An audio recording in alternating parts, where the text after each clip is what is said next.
We've had our Happy Pear Cafe for 20 years. This is the book that encapsulates it. These are the best dessert in our cafe and most popular. These are the world's best brownies, we reckon, and they didn't happen by chance. We did 147 trials to make these brownies, and just to quantify 147 trials, we spent a summer making, eating brownies, and I actually reached a point where I didn't like brownies anymore. And this is the recipe that made me fall in love with brownies again. Okay, first step, we're gonna start with our wet ingredients. We've got 250 grams of vegan block butter in which we've melted. In on top of that, we're gonna add 300 ml of water. And now, very important step is we're gonna dissolve our sugars. So we've got two types of sugars. We've got 400 grams of caster sugar. And then on top of that, we're gonna add 300 grams of a brown sugar. The brown sugar brings a light molasses note. And if you think about fudge, fudge is normally predominantly sugar. So the sugar is a really important part to create this fudge-like effect and make these the fudgiest, most decadent, delicious brownies ever. This step will take about 3 to 5 minutes. I'm just gonna lightly heat this, just to make sure that all the sugars are dissolved within it. And dissolved, I think about dissolving, decrystallizing, fancy word for that. The sugar crystals just break down. Disappear. And it ends up this indulgent caramel. Okay, while Dave's doing that, I'm gonna do my dry ingredients. I have 360 grams of just plain flour. In on top of that, we're gonna add in our corn flour. We have 60 grams of corn flour. This is an important part to function as the binder, and it'll also help create that lovely kind of dappled layer on the top. Next step, I have a tablespoon of baking powder and a tablespoon of salt. I'm just gonna add them in. And final dry ingredient, I have 80 grams of cacao powder or cocoa powder. A whisk is often used just as a lazy way to avoid sieving, that you can literally just go through and break it down.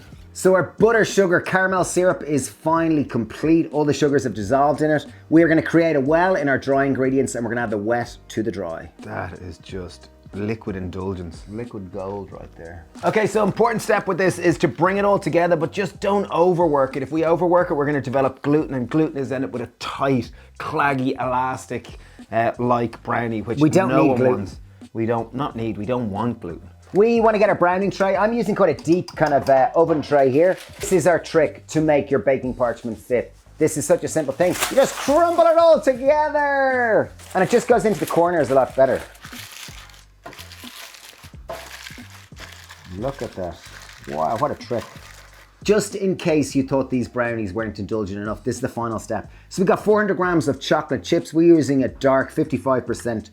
I'm gonna add them into a bowl with a tablespoon of flour. We mix them together, and what the flour does is it sticks to the surface of the chocolate, and when they're added, it means they all don't sink to the bottom. It means they're dispersed throughout the brownie. The thing about making the best brownie is that it's all about 1% gains. So over the 147 trials that we did, it's all about 1% incremental gains, and simple things like adding flour to your chocolate chips will take it from having a chocolatey crust on the bottom to meaning that the chocolate is dispersed through it, which is, boom, all about the details.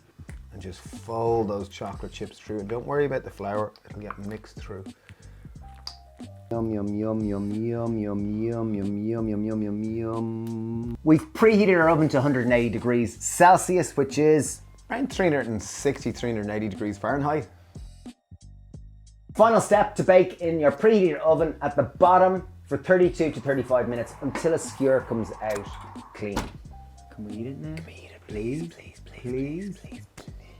It just, we've just done the hardest step, which is actually waiting for the brownie to cool. Well, why do you have to wait?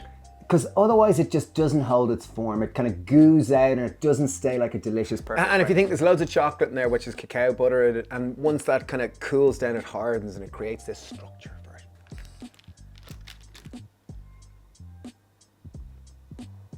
Oh my God, goo factor 100. That is indulgent. That is decadent. That is glorious. Oh that is a thing of beauty. What I would say is chop them into smaller pieces, because these are super indulgent. And you kind of want everyone leaving wanting more, as opposed to everyone going, oh my God, I can't finish that. Okay, here we are at the moment of truth. Oh my God, I'm salivating and thinking about this. Can I go first, or you go? You go first. Listen, you're all Jesus, great. Look how solid it is. There's a lot of weight in it. That's decent as a bit.